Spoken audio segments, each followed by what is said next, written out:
Hey, it's Mike D at Down Pepper Tree Lane, talking about Tom Petty and the Heartbreakers today. It's a high time, right, that we check them out. And please do support my store, my collectibles, antiques, jewelry, all this fun stuff. It really helps keep the channel going. So check out my shop at downpeppertreelane.com.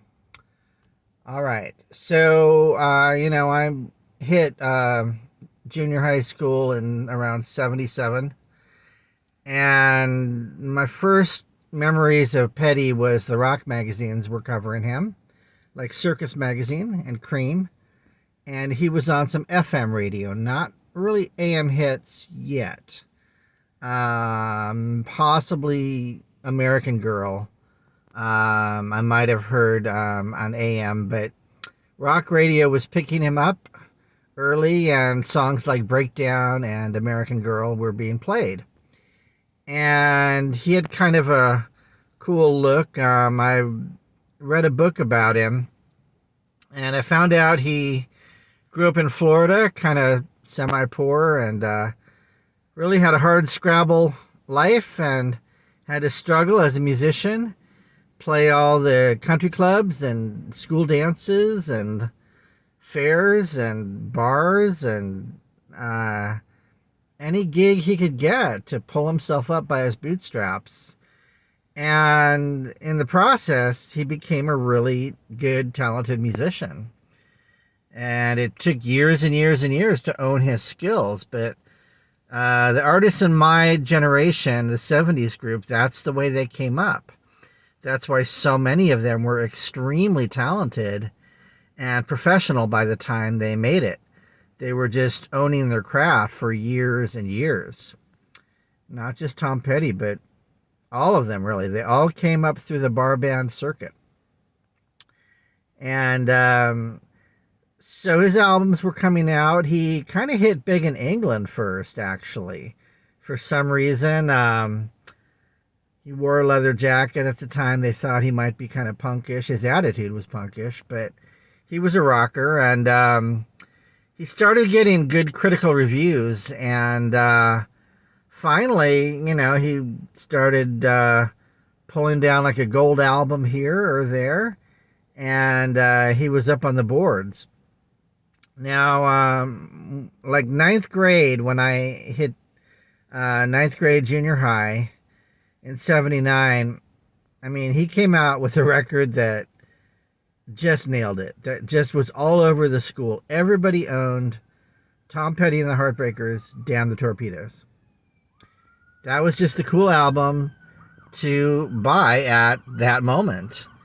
And he had a great song called Don't Do Me Like That. But really the whole record was good. Even like the last song, like Louisiana Rain. It was a really cool song. I highly recommend you listen to Louisiana Rain. And he had a great song called Even the Losers, and people who were kind of outsiders or maybe underdogs could identify with him. He wasn't a pretty boy. He wasn't really part of the Hollywood circuit or anything like that. He was just kind of, kind of a rough-looking outsider guy from the South, and just working really hard to make it, but not a Hollywood type, and we could all sense that. So if you were, someone like myself, not in the A-list or the in crowd, like the sports cheerleader crowd, he kind of had songs and lyrics that would appeal to you. And so when the 80s hit and New Wave, he didn't really go New Wave or anything like that. He just stuck to his guns and what he did best. He had a record called Hard Promises. There's a great song called The Waiting from that time, around 81. Oh man, The Waiting is a really great song. And he did this big duet with Stevie Nicks called Stop Dragging My Heart Around. And that got him on MTV and kept him very popular into the 80s. As we've discussed, a lot of groups did not transition beyond the 70s. It was kind of a watermark, and many got left behind, but he jumped over that hurdle and kind of sidestepped New Wave. Just kind of had, like I said, kind of a punky, sneering attitude. And he got into character in his songs, and he told really kind of funny, interesting stories. He was just an original. There really were very few, if any, like him. So he had no competition. By 85, something kind of weird happened. He put out a record called Southern Accents. He started wearing kind of psychedelic glasses, and he grew these sideburns, and he had this, trippy long hair, and he wore a top hat like Alice in Wonderland. And he put out this psychedelic video called Don't Come Around Here No More. And it was really wild. He collaborated with the guy from the Eurythmics, and it was just this long, trippy, psychedelic song. It was something different, and it was really fantastic. A really bizarre, weird video that got on MTV, but he made it work. He made it happen, and another career milestone for him. Then you got into around 87. He released an album called Let Me Up, I've Had Enough. And I think one of his best songs is on that. It's called Runaway Trains. I looked it up. It was an FM rock hit, like a #1 hit, but not so much on the AM charts. He released kind of an angry song called Jammin' Me. I don't quite understand the lyrics. That might have been a little bit confusing at the time. You can look at it for yourself. But I like the song Jammin' Me, and I really love Runaway Trains. And they have these echoey drums on it. It's just a masterpiece song. So check out that song too. And then he decides to go solo and just brings in Jeff Lynne from ELO and produces this huge record called Full Moon Fever.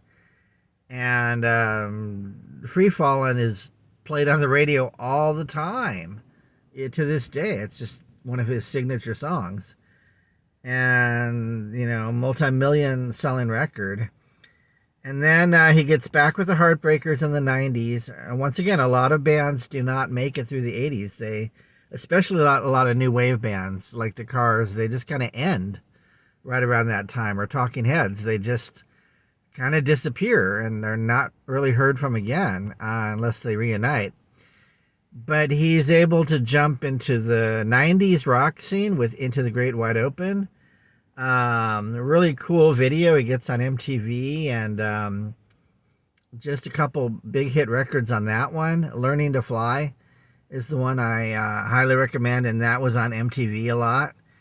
And so somehow he was able to navigate. He was never a hair metal rocker with the makeup and all of that, so he avoided that kind of scene that came and went. And he was a little grungy around the edges, so he was able to move into somewhat the grunge scene of the 90s without actually doing that kind of music. He was just a well-respected musician. He had a big fan base by this time. And he waited a long time to put out a greatest hits record. Finally, in 92, he puts out this monster double album.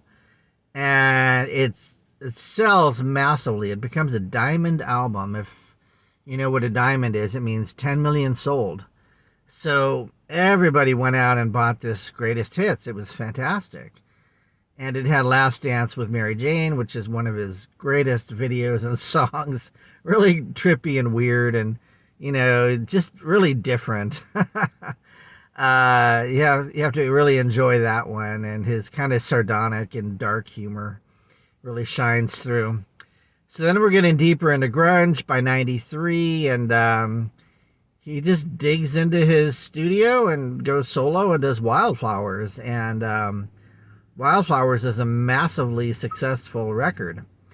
And just really popular. It gets lots of songs on the radio, and that's considered another high point or a milestone of his career. And then things start to kind of change. The culture really starts to change, and MTV stops really playing rock and roll. They just move on to weird stuff and different things. And I think that hurt a lot of artists, not just Tom Petty, but just a lot of groups. Um, so he comes out with the movie soundtrack called She's the One, but no one really sees the movie. I've never really seen or heard anything about it. So that comes and goes. And then in the late 90s, he puts out a record called Echo, and it's only has four of the Heartbreakers. And turns out, when I read the book, I found out that one of the Heartbreakers was so stoned on drugs he couldn't even make the cover of the album, the photography session. And he ended up dying, passing away. And Tom Petty admits he got into heroin at this time. I don't understand how or why. He was successful, very secure in his career with his fan base, but something within him, really drove him to do drugs, and he did heroin. And he always had family problems with his dad and stuff, and maybe he just had a hole in his soul. You hear about that a lot, and I think the only thing that can fill that is spirituality and metaphysics. And me, I kind of throw that in every once in a while. And I go to religious science church, and that's what I do. But maybe he just had this hole in his soul and couldn't quite fill it, so he turned to drugs because all the money and fame and riches in the world didn't satisfy him. He did have two kids. He divorced his wife. And he had a lot of problems, and his house burned down at one point, and it's unclear why. It was just a mystery. It was never quite explained, but his house burned down, and he barely got out of there alive. And surprisingly, there's just very little information on that. And if he was a target or it was an arson or an accident, I don't know. There's different theories. But he did at one point go against the record companies. They wanted to raise the prices of his records $1, and he just refused, and he demanded not to do it, and put up a big fight for the people in his audience who didn't have as much money, and kind of became a folk hero for that. And he was in a big lawsuit as well for quite a while, right around Damn the Torpedoes. So, he's had problems behind the scenes, and struggles and frustrations. And it was really hard for him to keep the Heartbreakers together. It's not easy to keep a band with 5 different personalities together, especially when you're doing solo albums and they have to sit it out for a year or whatever. So there were a lot of band politics there. So as we get into the 2000s, he has a great record called The Last DJ. I strongly recommend that one. And it's kind of a statement on how the great DJs that would pick out and really be in touch with the community and play songs would kind of no longer existed. They got replaced by corporate playlists and such. But that's a great one. Highway Companion. He continued recording gold and platinum albums and was a big draw on the concert circuit. And one of his last concerts was at the Hollywood Bowl. And had a family member who saw it. He put on a great performance, and he kind of clutched his heart as he's leaving the stage. You can see a video of that.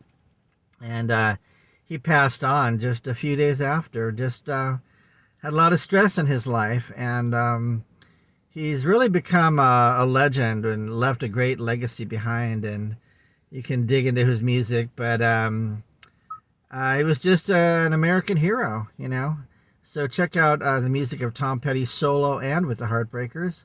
I'm Mike D at Down Pepper Tree Lane, and visit my store, support my work, and I'll see you next time.